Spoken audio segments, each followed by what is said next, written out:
Hola amigos, ¿cómo están? Buenos días. Soy la doctora Liz Padilla. Oigan, pues estoy transmitiendo desde Curitiba, en Brasil. Y bueno, pues se hacen de México, de la Ciudad de México para acá, aproximadamente entre esperas de vuelo y el viaje y todo, un aproximado entre 13 y 15 horas. Entre 9 y 10 horas de la Ciudad de México a Sao Paulo. Y, por ejemplo, de Sao Paulo a Curitiba, pues se hace 50 minutos, 1 hora 10, entonces, bueno, pues más o menos así. Sé que es muy temprano en la Ciudad de México, allá en México, acá, bueno, ya son las 9 de la mañana, Brasil tiene 3 horas más con respecto a México. Y bueno, pues yo no quería perder la oportunidad, ¿no? De comentarles y de hacerles saber algo jurídicamente que me parece muy importante. Y es precisamente la diferenciación entre los derechos humanos que se pueden restringir y suspender y los derechos humanos que no se pueden restringir ni suspender. Me parece que en la comunidad jurídica, sobre todo entre aquella que pertenece al sistema interamericano, en una gran parte, pues existe esa, confusión, porque se debe distinguir para la operatividad de un derecho punitivo cualquiera que castigue, que sancione, ¿no? Donde se pueda obtener el justiciable una pena. Pues el derecho penal, el derecho administrativo, el administrativo sancionador, el laboral, el derecho civil, el derecho disciplinario, ¿no? El derecho fiscal. Entonces, hacer una distinción, ¿no? Ese es el tema de hoy. Eso es lo que quiero hoy comentarles, ¿no? Una distinción entre los derechos humanos que no se pueden restringir y suspender. Cuando yo digo esto, es que nadie puede restringirlos ni suspenderlos. Nadie. Nadie, ni la Corte, ni el presidente de la República, ni el Congreso, ni ninguna autoridad en este país. ¿Cuál es el fundamento jurídico? El 29 constitucional, párrafo segundo, ¿no? A veces pensamos a nivel México, pero a nivel interamericano, el 27 constitucional, párrafo segundo de la Convención Americana de Derechos Humanos. A veces pensamos que las restricciones, que en caso de guerra, sí, claro, en caso de guerra, en caso de pandemia, en caso de invasión, en cualquier caso, o sea, no se pueden restringir ni suspender. Son muchos derechos, como el derecho al nombre, por ejemplo, como el derecho a la familia, pero los que nos interesan en un derecho punitivo básicamente son tres. El primero, el principio de legalidad, no se puede restringir ni suspender, no se puede imputar una conducta prohibida por la ley, ¿no? Sobre un hecho que sucedió con anterioridad, a que esté la ley determinada. De ahí nos vamos al segundo principio, el principio de retroactividad, llevamos dos, principio de legalidad 14 y 16 constitucional, 9 de la Convención Americana de Derechos Humanos. La retroactividad, evidentemente, no se puede aplicar retroactivamente una norma en perjuicio de ninguna persona, ninguna. O sea, no se puede aplicar ni una norma procesal, ni una norma sustantiva, ni las prescripciones, ¿no? Que bueno, al final del día es un tema sustantivo, no se pueden aplicar retroactivamente en ningún país que forme parte del sistema interamericano, ¿no? Y me atrevo a decir del sistema universal de derechos humanos. O sea, no, si hay una jurisprudencia de la Corte, por ejemplo, que diga que se puede aplicar retroactivamente la ley, esa jurisprudencia, ya con el caso García Rodríguez contra México, haces un control de convencionalidad y esa jurisprudencia es inaplicable. O sea, definitivamente, no se puede. Ningún juzgador, ninguna autoridad puede aplicar retroactivamente ninguna norma. O sea, nadie, por favor. O sea, nadie. Cuando digo no, es no. Y el tercero, ¿no? El tercero, básicamente son las garantías mínimas que prevé el 8.2 de la Convención Americana de Derechos Humanos. La presunción de inocencia. En todo derecho punitivo hay presunción de inocencia. Siempre, y es absoluta. Nada de que, pues la presunción de inocencia entre porcentajes, no, es absoluta, evidentemente. Después, el derecho de saber que se te acusa. En materia administrativa, claro, aunque está desarrollada en materia penal en la norma, en el caso Moya Solís contra Perú, precisamente, ¿no? Por ahí del punto 73 de esta sentencia de la Corte Interamericana, te determina, y además lo hace maravillosamente la Corte Interamericana, o sea, de verdad que jueces tan inteligentes, las personas que están ahí son inteligentísimas, te dice cómo de la materia penal se debe determinar e interpretar, digámoslo así, este derecho de saber de que se te acusa en materia administrativa. Y bueno, pues tú la puedes cambiar a la materia laboral, a la materia civil, a la materia fiscal, evidentemente. Una teoría del caso, la autoridad tiene que determinar con exactitud los hechos, debe determinar con exactitud las razones por las cuales se está imputando, los datos de prueba que tiene y evidentemente bajo qué norma jurídica. Triángulo, ¿verdad? La teoría del caso. El derecho a un traductor, ya lo dije, ¿verdad? El derecho a un traductor, el derecho a la defensa. Claro, el derecho a la defensa de ninguna manera, ¿no?, se puede restringir, jamás. No puedes dejar sin defensa a una persona, eso nunca va a pasar, nunca va a pasar. Y además, si no tiene para pagar un defensor, bueno, pues el Estado le tiene que poner un defensor público. Eso está en la Corte Interamericana de Derechos Humanos. Y en México, por ejemplo, tiene que ser una defensa técnica y adecuada.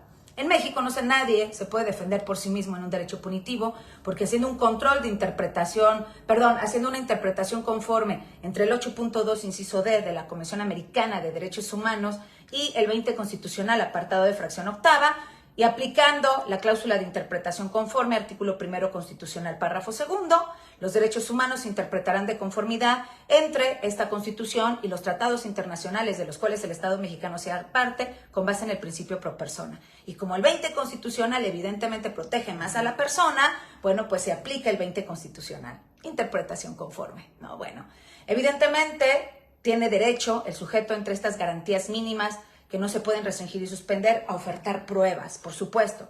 Tiene derecho a ofertar pruebas, a interrogar testigos, peritos y víctimas. Tiene derecho al principio de contradicción. Si alguna autoridad no le otorga el principio de contradicción a una persona que está siendo imputada, bueno, o acusada, ¿no?, como ustedes quieran, evidentemente está violando el debido proceso legal.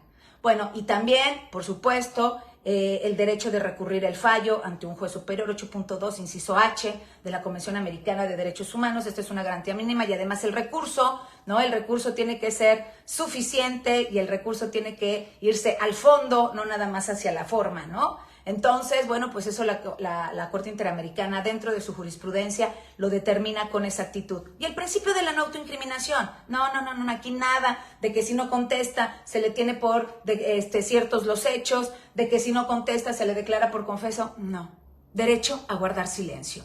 8.2 inciso G de la Convención Americana de Derechos Humanos en México, 20 constitucional apartado de fracción segunda. Estas son las garantías que mínimamente en un proceso se deben llevar a cabo, mínimamente. O sea, es un derecho humano de primer nivel, que es el debido proceso legal y que, bueno, pues va de la mano con la presunción de inocencia. Pero hay otros derechos que sí se pueden restringir, evidentemente sí, claro. El derecho a la libertad, el derecho a la propiedad, el derecho al trabajo, por ejemplo. El derecho a la intimidad, ¿no? Intervención de comunicaciones, por ejemplo, ¿no? Las medidas cautelares de prisión preventiva justificada, las medidas cautelares, por ejemplo, en materia disciplinaria, de suspensión temporal del servidor público. Pero ¿sabes cuáles son los requisitos que se requieren para restringir un derecho humano? Porque un derecho humano no se puede restringir así, de bote pronto, ¿no? O sea, de inmediato, lo restringo porque su autoridad lo restringo. No. Aquí es donde está el meollo del asunto. Para que pueda haber una restricción, se requieren por lo menos los siguientes elementos. Fíjate, que la autoridad demuestre la necesidad, la idoneidad de la medida, ¿no? O de la restricción. Necesidad, idoneidad, pertinencia, bajo el principio de proporcionalidad, bajo el principio de razonabilidad, motivación y fundamentación.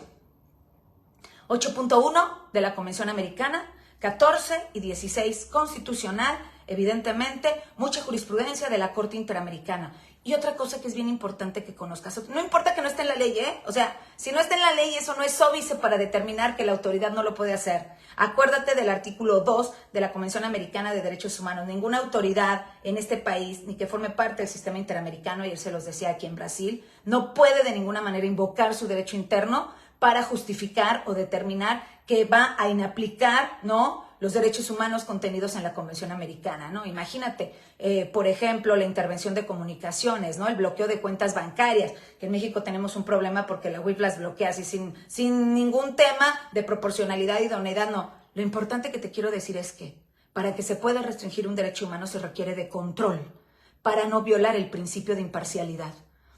A Colombia lo condenaron en el caso Petro Urrego, por ahí del número 116, ¿no? De la sentencia de la Corte Interamericana, Petro Urrego contra Colombia, por violentar el principio de imparcialidad. Una autoridad de ninguna manera puede restringir por sí sola un derecho, requiere de control. Control judicial, por ejemplo, en materia de prisión preventiva, ya lo dijo el caso García Rodríguez contra México, se requiere un debate, determinar estos 7 elementos que yo te manifesté para poder restringir, y lo tiene que hacer la autoridad, ¿no?, que lo está solicitando ante un juez de control. La autoridad administrativa igual, para restringir un derecho, por ejemplo, en una medida cautelar, suspensión temporal, tiene que ejercer control jurisdiccional, solicitarlo ante una autoridad, ¿no?, digamos, superior, como es el Tribunal de Justicia Administrativa, para efecto de poder determinar la necesidad, la pertinencia y la idoneidad de la aplicación de esa medida cautelar. No lo puede hacer así de forma directa.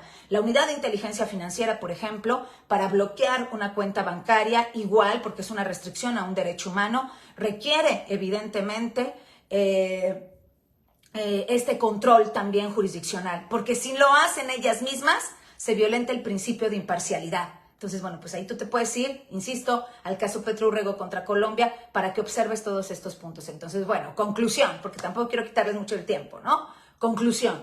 Es importante que tú sepas que hay derechos humanos que no se pueden restringir ni suspender, ya te los dije, ¿cuáles son? Principio de legalidad, principio de retroactividad en perjuicio de persona alguna y las garantías mínimas del 8.2 de la Convención Americana. Y hay derechos humanos que sí se pueden restringir y suspender. Derecho a la intimidad, como ya te dije, cuentas bancarias, por ejemplo, también ahí es un derecho a la intimidad. 11 de la Convención Americana de Derechos Humanos requiere todo de control y la autoridad tiene que demostrar, bajo una teoría del caso, hechos, datos de prueba y norma jurídica para efecto de poder restringir. Si no hay una norma jurídica, bueno, pues eso no es óbice para efecto de poder violentar un derecho humano. Oigan, pues me da mucho gusto saludarlos, les mando muchos besos desde Curitiba, Brasil. Oigan, les voy a enseñar la ciudad. Ah, sí, ya sé, mi cama toda extendida. Sí, pues oigan, acabo de arreglarme porque la verdad estoy levantada muy temprano. Les voy a mostrar la ciudad, ¿no? Curitiba, para que ustedes más o menos la conozcan. A ver si se ve aquí, ¿sí, no? Aunque miren, hace frío. Miren, está muy bonita. Yo la verdad que sí estaba pensando, y sí se parece mucho a las ciudades así europeas, sobre todo a las alemanas. Si ven esos edificios de allá, a ver, déjenme ver, los edificios que son de color cremita, eso es una arquitectura así como que muy alemana, ¿no? Sí tienen así como que el tema de los techitos así tipo agüita. Bueno, pues así es una estructura así como que alemana, pero bueno, se supone que en Brasil deberíamos estar a 26 grados. ¿Y qué creen que no? Estamos a 14 grados.